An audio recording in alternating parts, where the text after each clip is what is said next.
Hello दोस्तों, आपका स्वागत है आपका अपना यूट्यूब चैनल टीके शनिदेव में। मैं आपको आज बौद्ध धर्म के अनुयायी सम्राट के बारे में बताने जा रहा हूँ। इस ट्रिक के माध्यम से आप आसानी से बौद्ध धर्म को मानने वाले कौन कौन से सम्राट थे बौद्ध धर्म के टाइम में आप आसानी से याद कर सकते हैं। और ये एग्ज़ाम में क्वेश्चन आते हैं कि कौन कौन से सम्राट बौद्ध धर्म को फॉलो करते थे। तो आप ट्रिक के माध्यम से इन सम्राटों को दिमाग में रख सकते हैं। ट्रिक है कह बापूजी। ट्रिक है कह बापूजी। ट्रिक का विश्लेषण है क से हो गया कनिष्क, ह से हर्षवर्धन, बी से हो गया बिंबिसार, ए से हो गया अशोक, पी से हो गया प्रसेनजीत, यू से हो गया उदयन, जी से हो गया गोपाल। अब आपको क्वेश्चन एग्ज़ाम में आएंगे कि 4 ऑप्शन आएगा कि इनमें से कौन बौद्ध धर्म को अनुयायी नहीं था। तो ऑप्शन रहेगा कनिष्क, हर्षवर्धन, अशोक और चंद्रगुप्त मौर्य। तो इनमें से आप चंद्रगुप्त मौर्य को टिक करेंगे कि इनमें से नहीं है। ये बहुत ही इंपॉर्टेंट क्वेश्चन आते हैं। ये सब टॉपिक से बौद्ध धर्म एक बहुत ही इंपॉर्टेंट टॉपिक है जिससे क्वेश्चन एग्ज़ाम में अक्सर आते हैं। आप आसानी से दिमाग में ट्रिक को रखकर पार्ट बाय पार्ट तोड़कर आप क्वेश्चन को हल कर सकते हैं, इसका विश्लेषण निकाल सकते हैं। अब चलते हैं अगले टॉपिक पे। प्राचीन कला स्थान। प्राचीन कला स्थान। ट्रिक है गम। ट्रिक है गम। आसान सा ट्रिक है, छोटा ट्रिक है, दिमाग में रख लीजिएगा। मन में कहीं भी बैठे रहिए, दिमाग में आपका चलता रहेगा कि गम। तो गम से अब आता है जी से गंधार कला, जो बौद्ध धर्म कुषाण युग का से संबंधित था। ए से हो गया अमरावती शैली, बौद्ध धर्म सातवाहन युग से संबंधित था। और एम से हो गया मथुरा कला, बौद्ध धर्म कुषाण युग से है। तो इससे भी क्वेश्चन बहुत सारे आते हैं कि एग्ज़ामों में कि गंधार कला किस धर्म से संबंधित है या कौन से राजवंश से संबंधित है। तो अक्सर एग्ज़ाम में आता है कि गंधार कला कुषाण युग से संबंधित है आता है, मथुरा कला कुषाण युग से संबंधित है और बौद्ध धर्म से ये संबंधित है, अमरावती शैली बौद्ध धर्म सातवाहन युग से संबंधित है।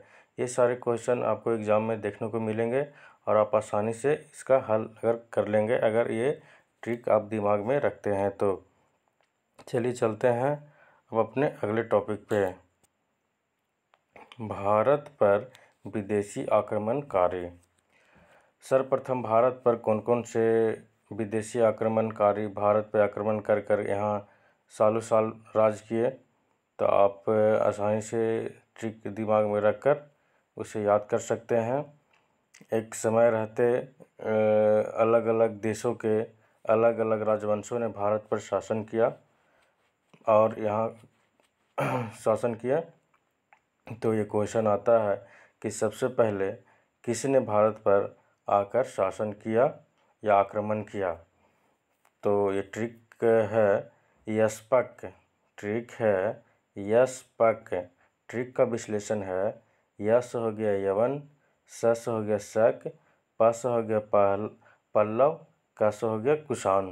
तो सबसे पहले यवन लोग आए, उसके बाद शक लोग आए, उसके बाद पल्लव आए, उसके बाद कुषाण आए, सबसे अंत में कुषाण आए।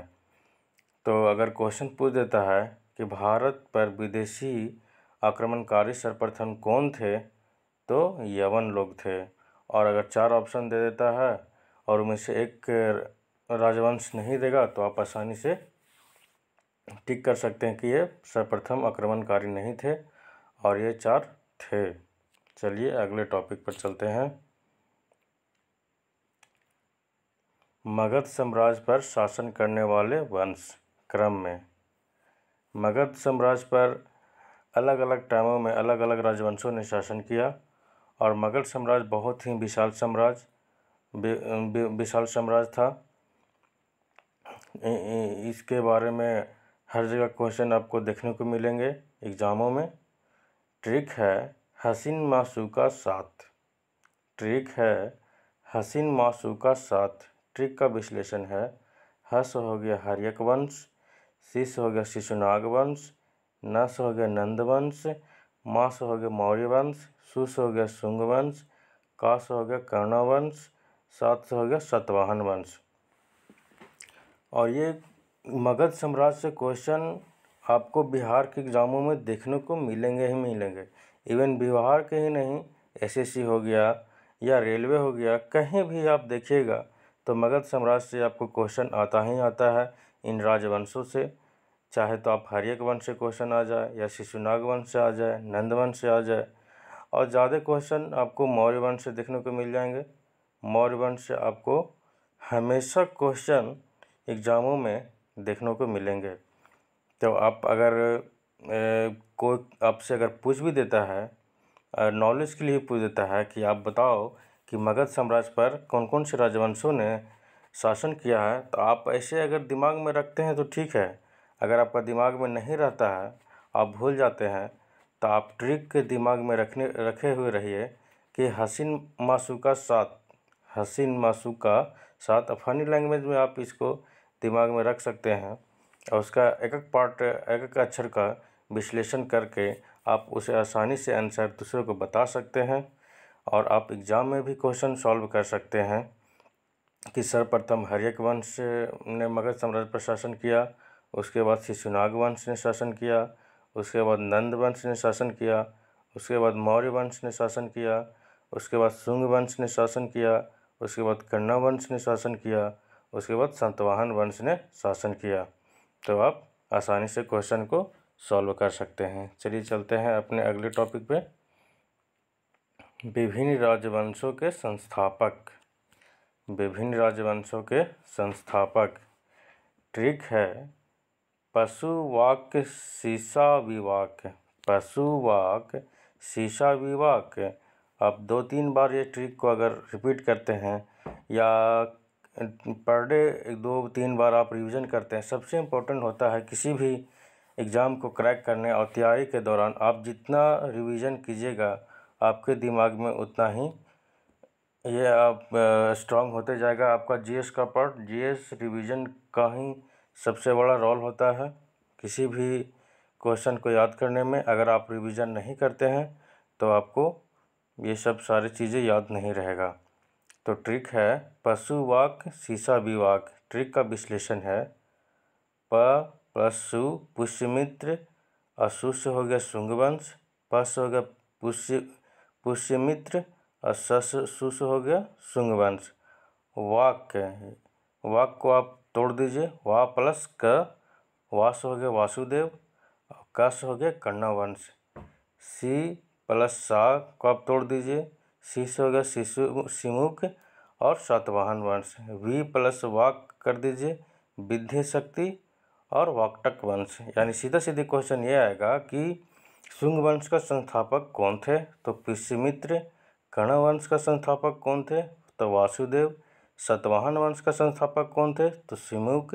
और वाकटाक वंश का संस्थापक कौन थे, तो विंध्य शक्ति। आपको क्वेश्चन डायरेक्ट एग्ज़ाम में आएगा कि इन 4 ऑप्शन दिए हुए रहेंगे कि बताइए कि सातवाहन वंश का संस्थापक कौन था। तो आपको आसानी से दिमाग में रहेगा कि सिमुक, तो आप आसानी से उसे सॉल्व कर सकते हैं। चलिए चलते हैं अपने अगले टॉपिक पे।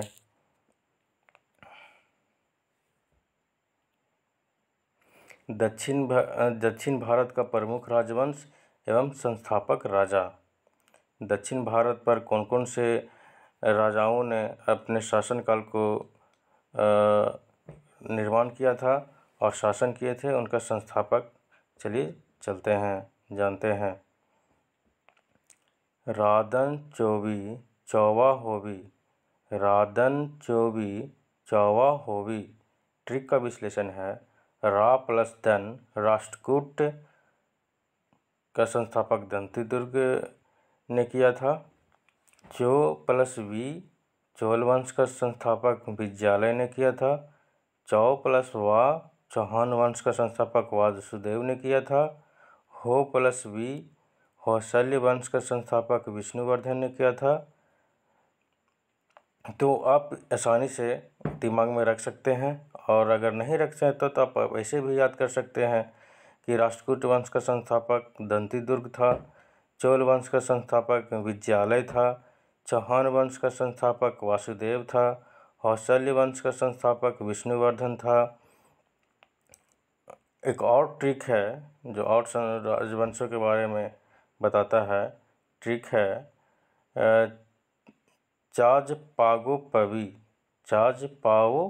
पागो पवी। ट्रिक का विश्लेषण है, चा प्लस ज चालुक्य वंश का संस्थापक जय सिंह प्रथम, पा प्लस गोपाल वंश का संस्थापक गोपाल, पा प्लस वी पल्लव वंश का संस्थापक विष्णु सिंह।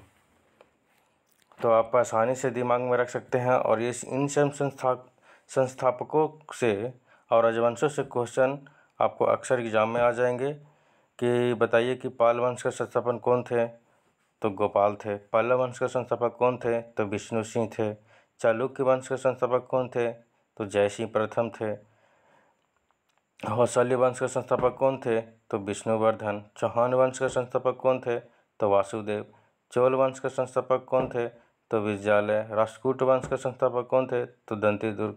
अब 3-4 बार दिमाग में इसको रिपीट कीजिए या बोल कर रिपीट कीजिए, तो आपको आसानी से दिमाग में ये सब सारे राजवंशों का संस्थापक आ जाएंगे और क्वेश्चन सॉल्व कर लेंगे। आशा करते हैं कि आपको ये टॉपिक अच्छे से समझ में आया होगा और आपको याद करने में आसानी होगी।